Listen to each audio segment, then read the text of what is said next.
Mutton, fish ఇవన్నీ మాంసాహారమే. ఇవన్నీ తినేటారు మాంసాహారులు. అదే సందర్భంలో ఒక మాంసాహారం ఇంకొక మాంసాహారం తింటే ఎట్లుంటుందో కానీ ఇప్పుడైతే కోడి మాంసం వ్యర్థాలు చేపలకు వేయకూడదు. 2016 నుంచి మత్స్యశాఖ నిషేధం ఉంటే వాటిని వేసి చేపలు పెంచే చెరువుల సంఖ్య రాష్ట్రంలో బాగా పెరిగిందట. కోళ్ల వ్యర్థాలతో ప్రధానంగా ఫంగస్, రూప్చంద్ జాతికి చెందినటువంటి చేపలను పెంచుతున్నారు. దాంతో వాటిని తినే వాళ్ళకి అనారోగ్య సమస్యలు వస్తాయట. రాష్ట్రంలో కొందరు ముఠాగా ఏర్పడి దుకాణదారుల నుంచి కోళ్ల పేగులు, చర్మం, కాళ్ళు, ఇతర వ్యర్థాలను సేకరించి డ్రమ్ముల్లో నిల్వ చేసి చెరువులకు సరఫరా చేస్తున్నారు. దీంతో చికెన్ దుకాణాల దగ్గర వ్యర్థాలకు డిమాండ్ పెరిగింది. కృష్ణా, బాపట్ల జిల్లాలతో పాటు ఏలూరు, వినుకొండ తదితర ప్రాంతాలకి తెలంగాణ నుంచి కోళ్ల వ్యర్థాలు లారీలు వస్తున్నాయి. హైదరాబాద్లో చికెన్ దుకాణాల నుంచి కిలో ₹4 చొప్పున వీటిని సేకరిస్తున్నారట.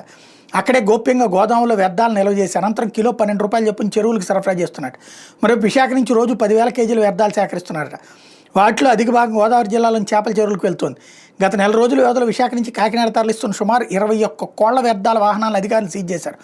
10 డ్రమ్ములతో ఉండే బొలెరో వాహనం కాకినాడకి చేరితే 30,000 తీసుకుంటున్నారట. ఇలా రోజుకు 10 వాహనాలు చొప్పున నెలకు 90 లక్షల పైన కోళ్ల వ్యర్థాల దందా జరుగుతుందట.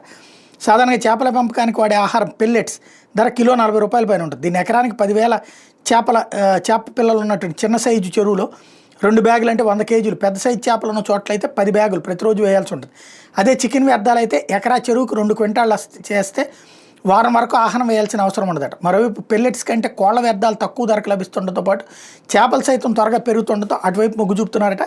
చెరువుల్లో కోళ్ల వ్యర్థాలు వేయడం వల్ల సూక్ష్మక్రిములు అందులో పెరుగుతాయని 2006లో ప్రపంచ ఆరోగ్య సంస్థ హెచ్చరించడం. విశాఖ చెందిన విశ్రాంత additional director of medical education P Sudhakar దీని మీద మాట్లాడుతూ ట్రమడోడా జాతికి చెందిన సిప్టోజోమా క్లోనార్క్ సైనిక్స్ అనే సూక్ష్మజీవులు, పేషియోలాప్సిస్ బుస్కి అనే క్రిములు కోళ్ల వ్యర్థాల నుండి వాటిని తిన్న చేపలు ఎక్కువగా చేరే అవకాశం ఉంటుంది. కోళ్ల మల విసర్జనలో ఈ కొలి బ్యాక్టీరియా ఉంటుంది. దాంతో కోళ్ల వ్యర్థాలు చెరువుల్లో వేయడం వల్ల నీరు కలుషితం కావడమే కాకుండా ఆ చేపలను తిన్నప్పుడు మనిషి ఆరోగ్యం మీద కూడా ప్రతికూల ప్రభావం చూపే అవకాశాలు ఉన్నాయని చెప్తున్నారు.